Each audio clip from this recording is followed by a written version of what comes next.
Statement கொடுத்துருவாங்க. But ஆனால் அவங்களுக்கு வந்து இது இப்படி தான் அப்படின்னு ப்ரூஃப் தர மாட்டாங்க. பட் ஆனால் சயின்டிஸ்ட் எப்படின்னா ஒரு ஸ்டேட்மெண்ட் கொடுத்துட்டு அந்த ஸ்டேட்மெண்ட்டுக்கான ப்ரூஃப் அவங்க தருவாங்க. இப்போ அந்த மாதிரி நம்ம இந்தியன் ஃபிலாசபர் ஒருத்தவங்க வந்து மகரிஷி அப்படின்னு வந்து ஒரு இந்தியன் ஃபிலாசபர். இவர் தான் வந்து ஃபர்ஸ்ட் ஆட்டம் வந்து டிஸ்கிரைப் பண்ணாரு. அவர் என்ன சொன்னாருன்னா, இப்போ வந்து நம்ம ஒரு மேட்டர் பார்ட்டிகல் ஏதோ ஒரு பார்ட்டிகல் எடுக்கிறோம்னா அந்த பார்ட்டிகல் நம்ம டிவைட் பண்ணிட்டே போக போக அந்த கடைசி ஸ்டேஜ்ல வந்து அந்த பார்ட்டிகல் வந்து நம்ம டிவைட் பண்ண முடியாது. அந்த அதெல்லாம் வந்து ஆட்டம் சொன்னாங்க. ஆனால் நம்மளோட இந்தியன் ஃபிலாசபர்ஸ் எல்லாருமே அதை பரமணு அப்படின்னு வந்து டிஸ்கிரைப் பண்றாங்க. இன்னொரு இந்தியன் ஃபிலாசபர் கட்யாயாமா அப்படின்னு ஒரு ஃபிலாசபர் வந்து மேட்டர் வந்து குட்டி குட்டியான ஆட்டம்ல இருந்து தான் வந்து எக்ஸிஸ்ட் ஆயிருக்கு அப்படின்னு வந்து சொல்றாங்க. அடுத்து கிரீக் ஃபிலாசபர்ஸும் அதே தான் சொல்றாங்க. ஆனால் இவங்க பேர் வந்து டெமோக்ரிட்ஸ் அண்ட் லூசிபஸ் அப்படின்ற ரெண்டு ஃபிலாசபர்ஸ் இருக்காங்க. இவங்க வந்து என்ன இவங்களும் அதே நம்ம இந்தியன் ஃபிலாசபர் ஸ்டேட் பண்ணதான் இவங்களும் ஸ்டேட் பண்றாங்க.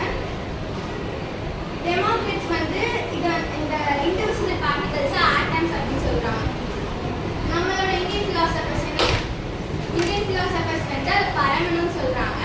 பட் ஆனால் நம்மளோட கிரீக் ஃபிலாசபர்ஸ் வந்து அது ஆட்டம் அப்படின்னு சொல்றாங்க. நெக்ஸ்ட் ஆட்டம்னா என்ன? ஆட்டம்னா வந்து நான் ஸ்டார்டிங்கே சொன்ன மாதிரி அது குட்டி மினி டைனி பார்ட்டிகல். அதை வந்து நம்மளால பிரேக் பண்ண முடியாது. அதே மாதிரி அது வந்து இப்போ ஒரு மேட்டர் வந்து குட்டி குட்டி ஆட்டம் மாதிரி தான் மேடா இருக்கும். எப்படின்னா ஆட்டம்ஸ் வந்து பில்டிங் பிளாக்ஸ் ஆஃப் மேட்டர். ஆட்டம் வந்து எவ்வளோ பெருசா இருக்கும்னா அது நம்மளால இமேஜின் கூட பண்ண முடியாது. அவ்வளோ குட்டியா இருக்கும். அதை வந்து நானோமீட்டர் அப்படின்ற யூனிட்டால தான் மெஷர் பண்ணுவாங்க. டால்டன் அப்படின்ற ஒரு சயின்டிஸ்ட் வந்து இந்த ஆட்டம் பத்தி ஒரு தியரி கொடுத்துருக்காங்க. அவங்களும் நம்மளோட இந்தியன் ஃபிலாசபர் சொன்ன மாதிரி சேம் மேட்டர்ஸ் வந்து ஆட்டம்ஸ் தான் மேடா இருக்கு அப்படின்னு சொல்றாங்க. இவரோட தியரி வந்து என்னென்ன இவர் வந்து ஒரு 6 to some தியரிஸ் கொடுத்துருக்காரு. இவரோட தியரி என்ன சொல்லுதுன்னா, ஆட்டம்ஸ் வந்து வெரி டைனி பார்ட்டிகல்ஸ். ஆட்டம்ஸ் வந்து கிரியேட் ஆக முடியாது, அதை டிஸ்ட்ராய்டும் பண்ண முடியாதுன்னு சொல்றாங்க. ஆட்டம்ஸ் எலமெண்ட்ஸ் இருக்க ஆட்டம்ஸ் வந்து மாஸையும் கெமிக்கல் ப்ராப்பர்ட்டிஸையும் வந்து ஐடென்டிக்கலாக வச்சிருக்கு அப்படின்னு சொல்றாங்க. நெக்ஸ்ட் மாலிகுல்ஸ் அப்படின்னா ஒரு 2 or more ஆட்டம்ஸ் வந்து கம்பைன் ஆகி ஃபார்ம் ஆகுதுன்னா மாலிகுல்ஸ் வந்து ரெண்டா டிவைட் ஆகுது. Molecules of element, molecules of compound.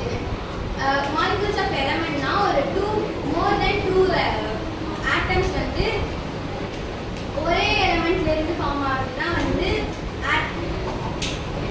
Molecules of elements. Molecules of compound அப்படின்னா more than 2 ஆட்டம்ஸ் வந்து டிஃப்ரெண்ட் கைண்ட்ஸ் ஆஃப் எலமெண்ட்ல இருந்து கம்பைன் ஆகி அது ஃபிக்ஸட் ப்ரொபோர்ஷன்ல இருக்கிறது தான் வந்து மாலிகுல்ஸ் ஆஃப் காம்பவுண்ட். நெக்ஸ்ட் வந்து இப்போ நம்ம வரைக்கும் பார்த்தது எல்லாமே ஃபிலாசபர்ஸ் தான். இப்போ சயின்டிஸ்ட் இவர் பேர் வந்து லவாய்சர் அப்படின்ற ஒரு சயின்டிஸ்ட் வந்து 2 கெமிக்கல் காம்பினேஷனை வந்து ஸ்டேட் பண்றாங்க. என்னன்னா the law of conservation of mass, law of constant proportion. law of conservation of mass அப்படின்னா இப்போ ரியாக்டன்ட் சைடுல இருக்கு, ரியாக்டன்ட்ல இருக்கிற இந்த பக்கம் ரியாக்டன்ட்ல இருக்கிறதும் ப்ராடக்ட்ல இருக்கிறதும் ஈக்குவலா இருக்கும். இப்போ எப்படின்னா ரியாக்டன்ட்ல வந்து இப்போ உட்டை வந்து நம்ம ஃபயர் பண்றோம் அப்படின்னா உட் வந்து 30 kgயும் ஃபயர் வந்து 1 kgயும் இருக்கு அப்படின்னா இந்த அது வந்து நம்ம ஃபயர் பண்ணதுக்கு அப்புறம் ஸ்மோக்காகவும் ஆஷஸாகவும் இருக்கும். ஆஷஸ் வந்து 28 kg அண்ட் ஸ்மோக் வந்து 3 kg இருக்கும். இப்போ வந்து நம்ம ரியாக்டன்ட் சைடில் பார்த்தோம்னா உட் வந்து 30 kg, ஃபயர் 1 kg. ஸோ இந்த பக்கம் வந்து 31 kg வந்துடும். அண்ட் தென் ப்ராடக்ட் சைட் பார்த்தோம்னா வந்து 28 kg வந்து ஆஷஸ் இருக்கும், 3 kg வந்து ஸ்மோக்ஸ் இருக்கும். ஸோ இது ரெண்டு ஆட் பண்ணால் 31 kg. ஸோ வந்து இப்போ ரியாக்டன்ட் சைடில் இருக்கிறதும் ப்ராடக்ட் சைடில் இருக்கிறதும் ஈக்குவலாக இருக்கும். அவ்வளோதான் law of conservation of mass தான். லா ஆஃப் கான்ஸ்டன்ட் ப்ரொபோர்ஷன் அப்படின்னா ஒரு கெமிக்கல் சப்ஸ்டன்ஸில் ரியாக்டன்ட் சைடில் இருக்கிற 2 எலமெண்ட்டும் ப்ராடக்ட் ஈக்குவலாக இருக்கும். அது வந்து அந்த ரியாக்டன்ட் ரெண்டுத்தையும் நம்ம கம்பைன் பண்ணோம்னா நமக்கு ப்ராடக்ட் கிடைக்கும். இப்போ எப்படின்னா இப்போ நான் 2